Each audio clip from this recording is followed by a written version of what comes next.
Contract reform is really challenging all the time, especially working in the Department of Health and in Whitehall, getting new contracts through. For me, the announcements today have been, I think it's been a real big journey that the profession's gone through.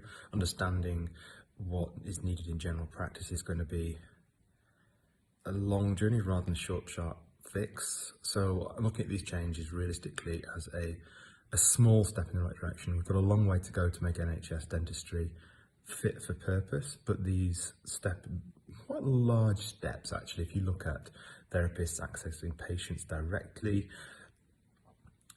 changing the banding system. My personal, I suppose, celebration is the not beating dental practices up with the NICE guidelines, but making dental practices aware that they are going to be peer reviewed over a period. So it's down to us to make sure the NICE guidelines are embedded, and something we can use. The proof will be in, I suppose, the pudding on how we use these changes and embrace NHS dentistry and evolve. Because I do feel there's a really massive place for NHS dentistry. We need to be proactive and use the contracts that best serve the patients and best serve the country and best serve everybody involved, every stakeholder.